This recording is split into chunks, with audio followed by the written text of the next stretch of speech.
there, and welcome back to my garbage content, aka we're going through my empties. I have quite the bin to show for this month. I wouldn't say that there's a large volume of things. I mean, this bin is not overflowing, but there are some good empties in here. There's actually quite a bit of makeup even, which that never happens. Start out though with a couple of foil packet things. The first is from CoverGirl. This is their weightless water cream. I found the texture of this to be somewhere in between a water gel and a cream moisturizer. I thought it was fine. There was enough for I think 2 uses in here, so I can't give a lot of insight into how well it worked, but it felt good on my skin and it didn't cause me any problems. Next up, we have another The Creme Shop Power Up Skin Mask. This is their Alien Mask. I've used, I think this is my 3rd and final one of these. I mean, what is there to say, really? It's a sheet mask. It has an alien on it. It's a pretty spooky look. If you have like a 4-year-old, they might be emotionally scarred if you wore this in front of them, but I don't. And I thought it was just okay. Next up, let's move to skincare.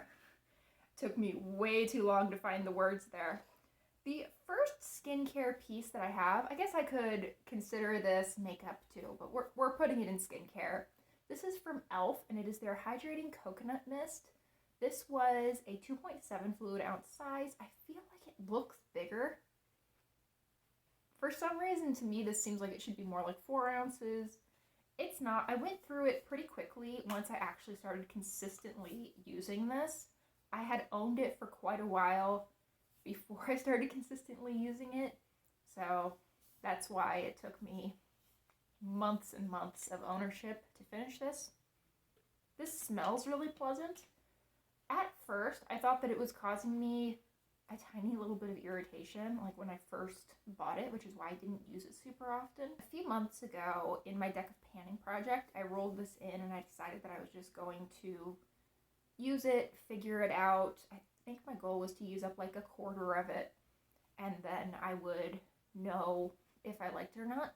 And it didn't cause me any problems, and I found that it actually felt really nice on my skin. I think that it helped some skincare products to absorb a little bit better.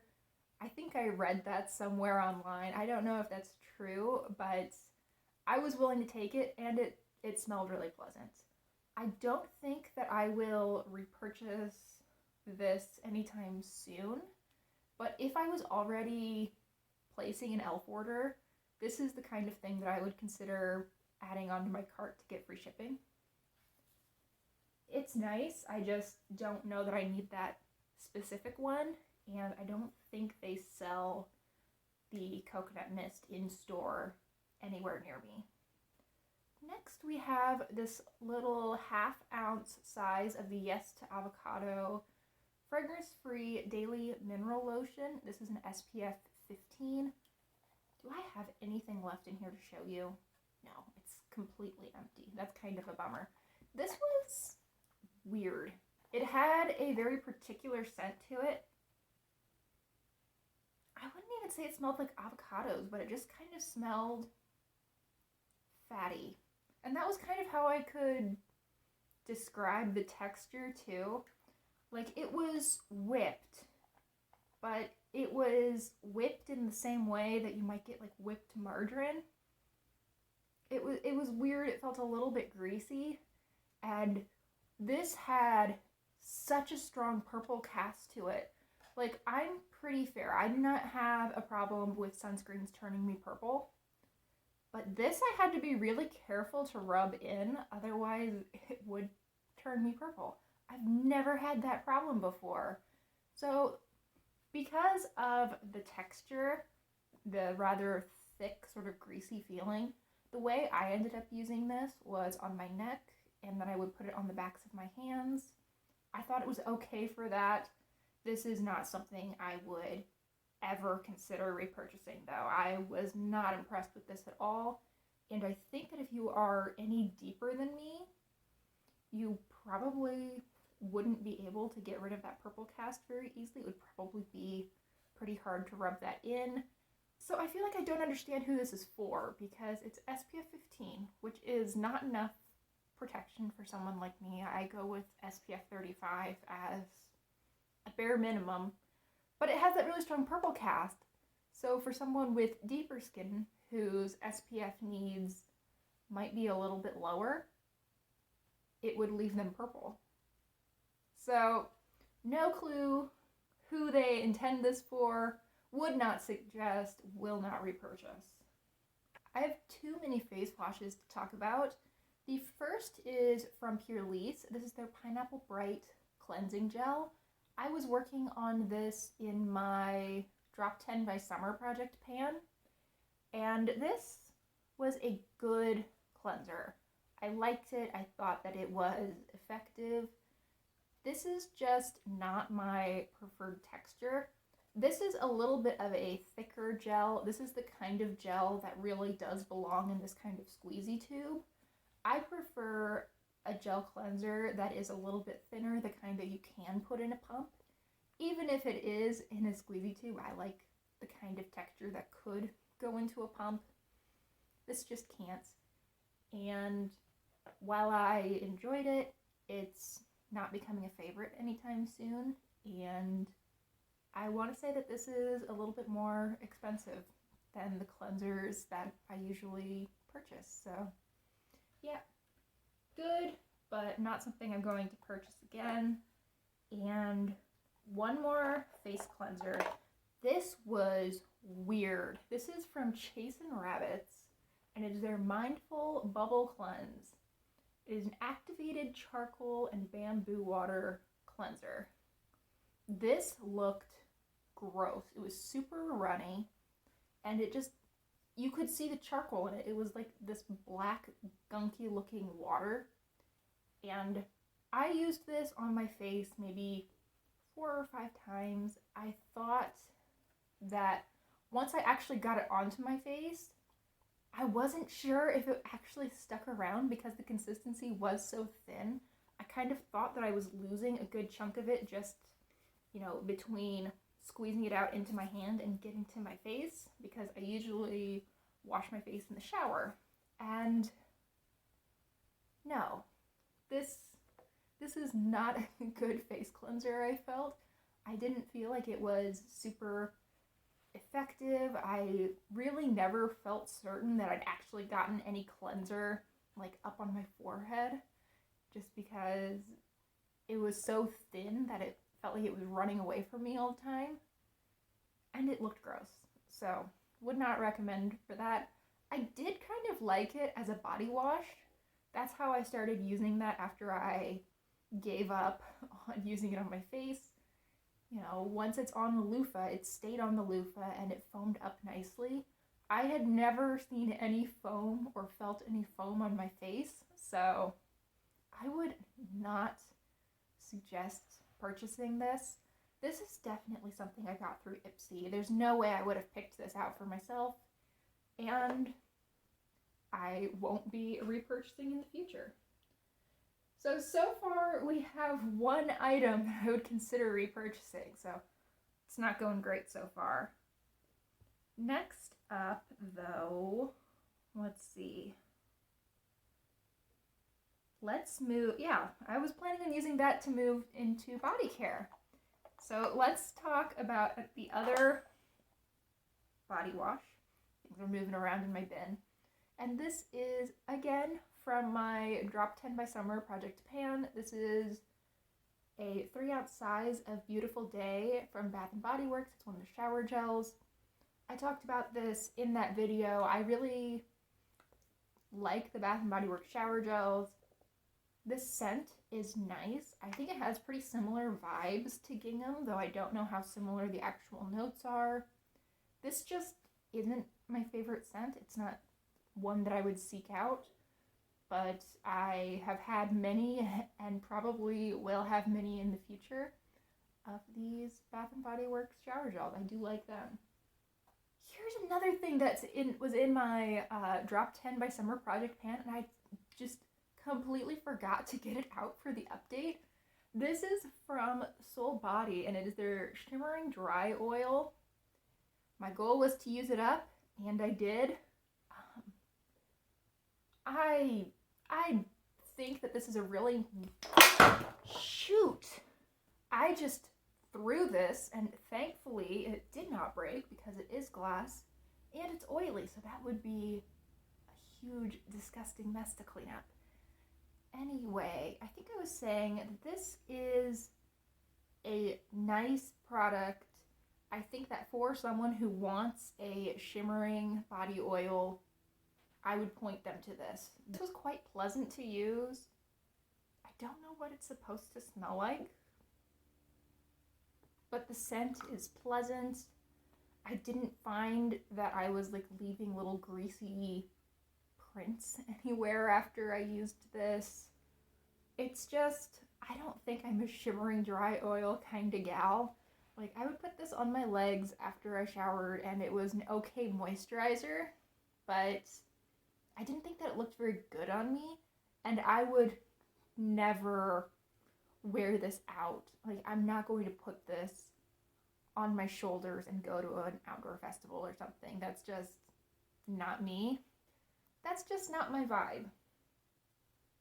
But if it is yours, that might be something to check out. Next, we have the Sol de Janeiro Beija Flor Elastic Cream. This is so good. I've talked about this in like 3 different videos, so I'm not going to spend too long on it.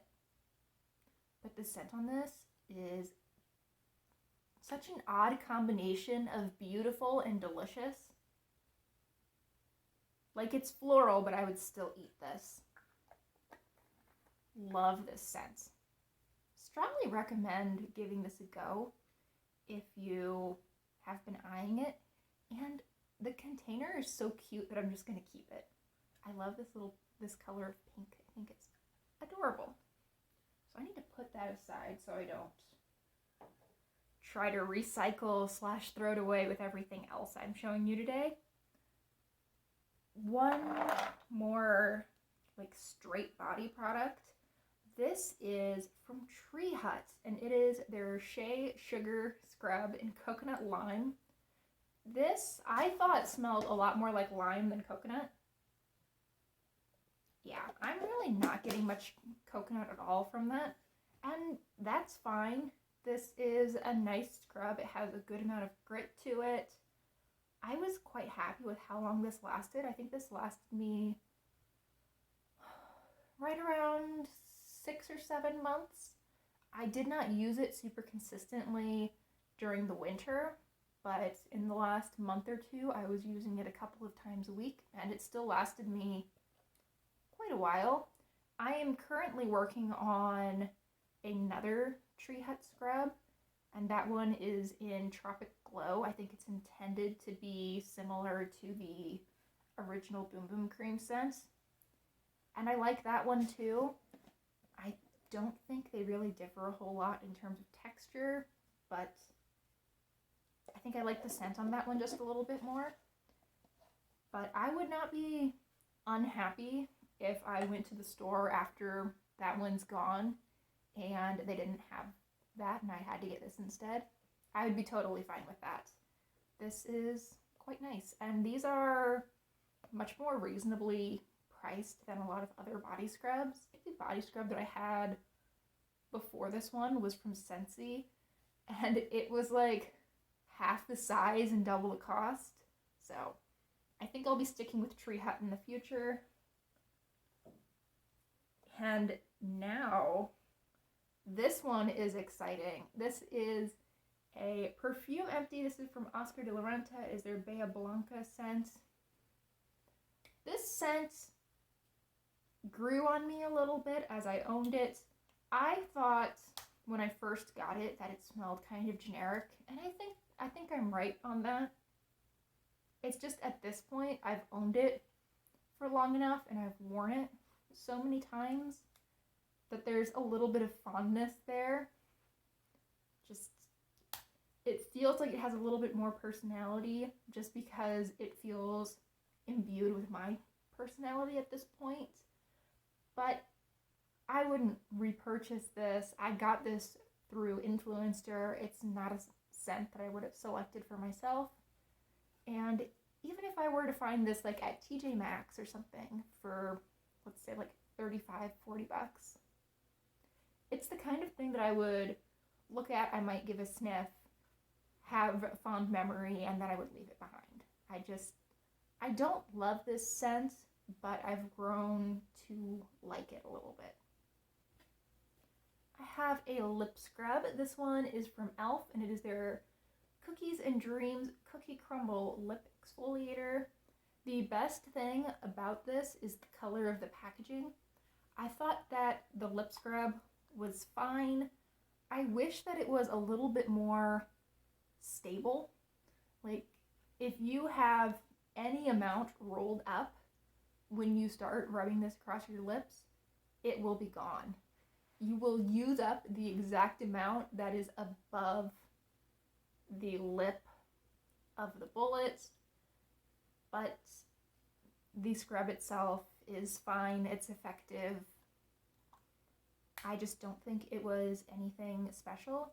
And e.l.f. charges a little bit of a premium for this line over their regular lip exfoliators, so I think I'll just stick with those in the future. I don't have a strong preference between this one and their slightly cheaper options, and I think that some of their cheaper options last a little bit longer, so I'll just stick with those in the future.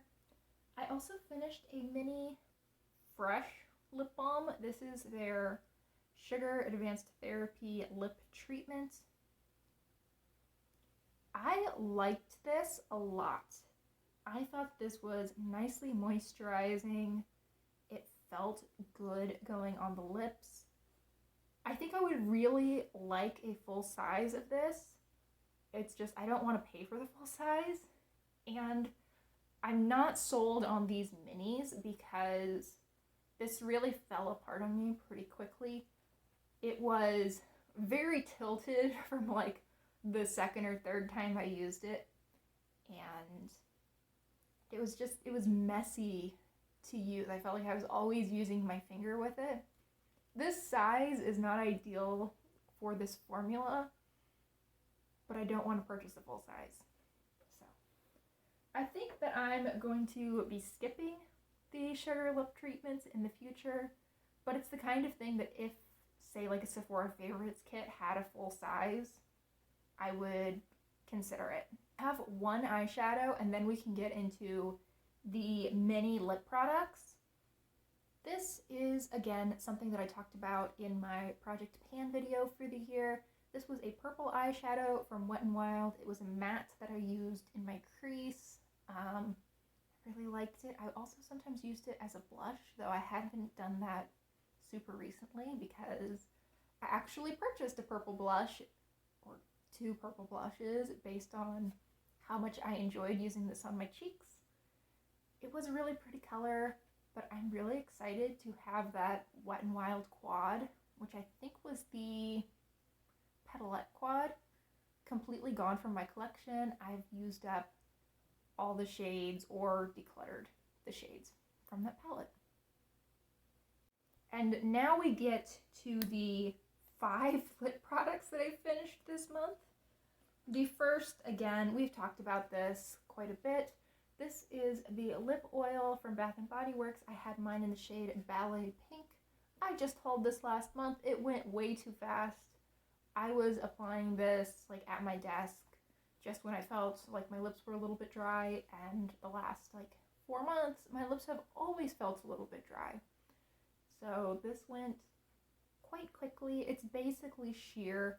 I felt like this was closer to the consistency that I expect from a lip gloss rather than a lip oil.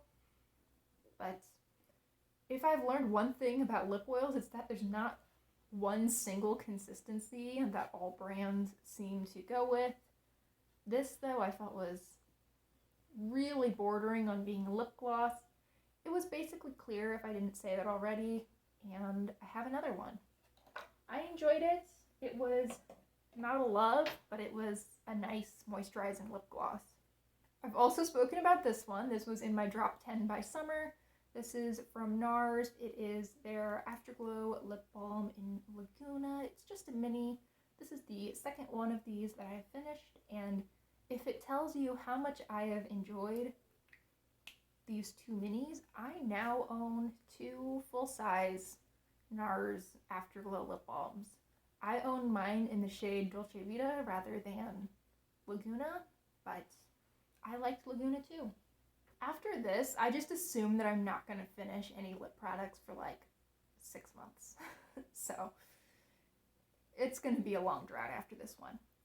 But the next mini lip product that I finished off was from Joa. This is just a little sample. And this is their TMI Velvet Lip Color, and this does not have a shade name on it. But I want to say that it was called like Velvet Rose or something.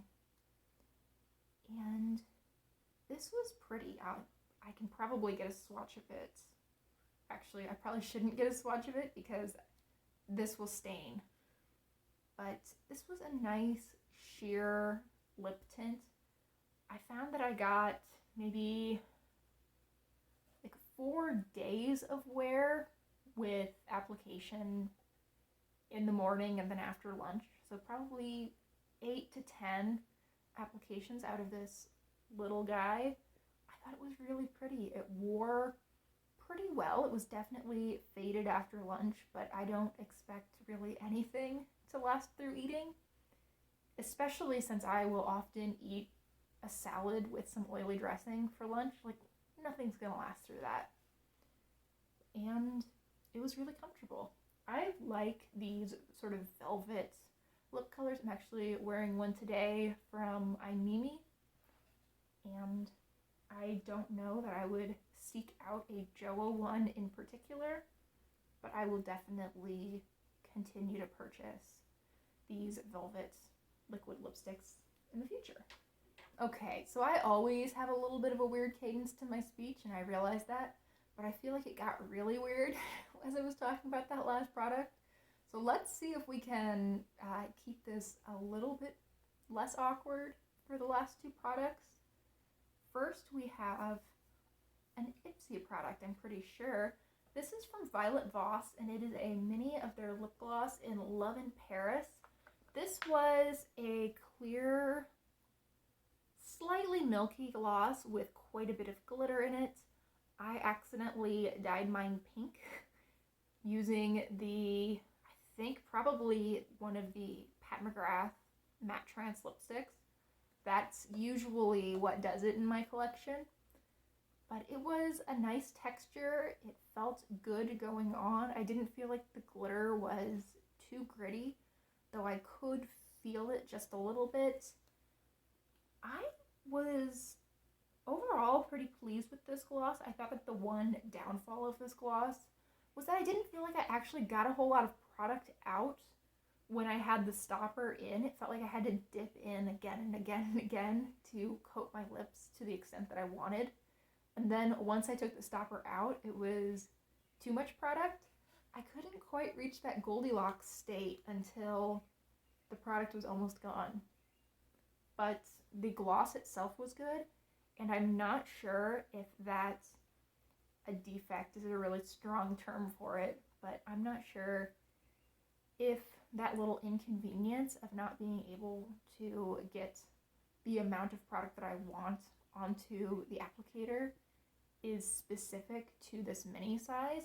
That may well not be the case in a full size of the same gloss. And then finally, the last product that I have in this Empties video is from Tarte. This is one of their Glide and Glow Buttery Lipsticks in the shade Berry Cruiser. This is a mini. It was a sheer red. I found, as the name would suggest, it looked a little bit more berry in a swatch than I think it looks in the bullet. These are really pretty. They're easy. I would use a mirror with these because there is some pigment to them.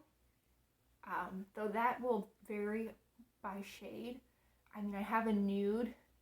I don't need to worry about getting a mirror out for that shade, but this has enough oomph that I would recommend at least checking in a mirror your application before you go out. You could have a little bit of 4-year-old getting into their mom's makeup look if you don't. I like the formula on these quite a bit. It is a little bit minty, which is, I think, the one downside to this product. The shade range also is pretty limiting. I think this is the deepest or second deepest shade that they have, and there's only maybe 6 or 7 shades in the total range, but I really do like these, and the packaging is super cute. I love the color. It's actually really close to the e.l.f. one, and this has little gold and purple unicycles and bicycles on it. And all of the different shades have a different design on the outer packaging. They're really stinking cute. So there we have the empties for the month. I'm really happy with not necessarily the quantity of products that I managed to finish up, but the categories that I finished this month are great. I am so happy to have fewer lip products in my collection than I started the month with. That so rarely happens, and it just feels nice to know that I'm not adding to the clutter in my life, that I'm starting to take control of it a little bit. There are definitely some things here that I was really happy to see go. I was really pleased to be done with this Chasin' Rabbits Mindful Bubble Cleanse, and this Soul Body body oil was a bit of a slog. But there were some really good things in here. There are some things that I really enjoyed. The eyeshadow, I don't think that I could have panned an eyeshadow that I didn't enjoy. The NARS lip balm was, I don't think a great lip balm, but as a softly tinted lipstick, I really like this enough that I spent the $27, I think, on a full size. And I love the Beija Flor Elasticream. I can't resist. I must sniff it again. So good. Anyway, I think that brings us to the end. Thank you so much for watching. I really hope you enjoyed. Please consider liking and subscribing if you did, and definitely let me know what you finished this month. I think this was a good month for empties. It makes me wonder if I'm going to finish literally anything in the month of June, though. It seems to be cyclical like that. Anyway, thanks again, and I hope I see you next time. Bye!